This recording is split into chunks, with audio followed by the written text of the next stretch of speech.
Hello mga badamshi! It's me, Mama Tian. So for today's video is magkasama kami ni husband, si Habibi. And we're spending some quality time together. At syempre, hindi mawawala ang food trip.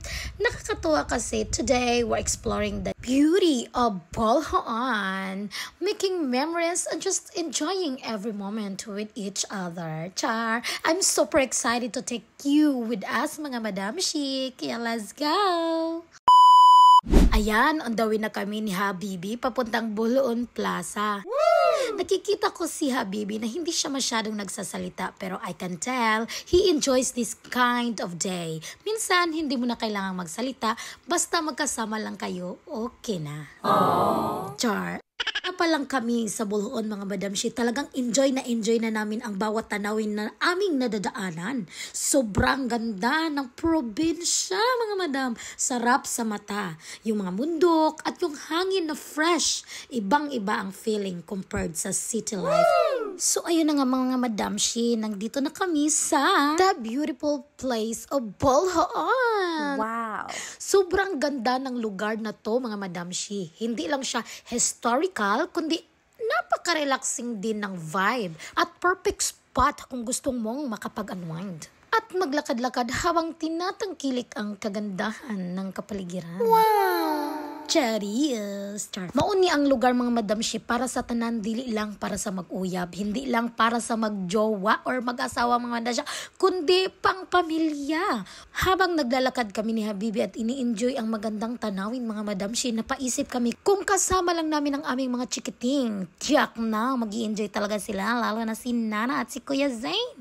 Dahil napakagandang perfect spot para sa banding at paglalaro. Oh. Kaya hindi pwedeng di kami bumalik dito at dadalhin namin ang aming mga anak dari kay para malingaw jud kayo sila dari mga madam. At syempre sa lahat ng lakad at pamamasyal, hindi mawawala ang gutom. Pero wag kayong mag-alala mga madamshi, dahil dito sa Bolhoan Plaza, hindi lang scenery ang aabangan nyo. Meron ding mga street food na perfect para matanggal ang gutom habang nag-iikat. Wow! Charot ang arte. Char.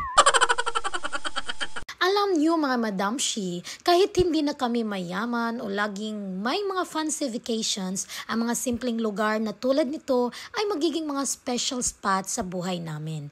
Dito, pwede namin i-enjoy ang bawat sandali. Aww. Yung ganito mga peaceful na lugar mga madamshi, maraming activities para sa mga kids like picnics o kayo mga laro sa open space. Gusto ko lang din na makita nila kung gaano ka-precious yung simple moments na ganito. At syempre, iniisip namin kung paano mas magiging masaya ang mga bata dito. Woo! Okay. Anyway, mga madamshi, ang dami ko ng satsat at drama.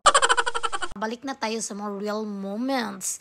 Kayo ba mga madamshi, gusto nyo rin ba yung ganitong mga simpleng lakad na parang biglang magiging special kahit nawala sa plano?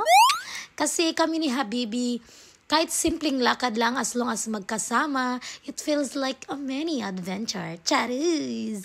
Hindi kailangan ng grand gestures para maging memorable ang bawat moment mga madamshi. Ang importante, magkasama kayong dalawa at nagmamahalan. Charis!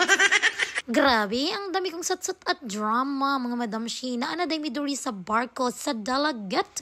At naghapunan na kami mga madamshi kasi nagutom kami sa pag-i-enjoy doon. Pero mas pinila naming dito maghapunan kasi ayaw naming magabihan sa daan. Char! Ayan, tapos na naman ang isang food trip at banding session with my hubby. Hindi ko na alam kung anong nangyari kasi sa sobrang satsat ko, parang ako na yata ang naging bida sa vlog na to. Charot! So hanggang dito na lang mga madamshi. Thank you and goodbye!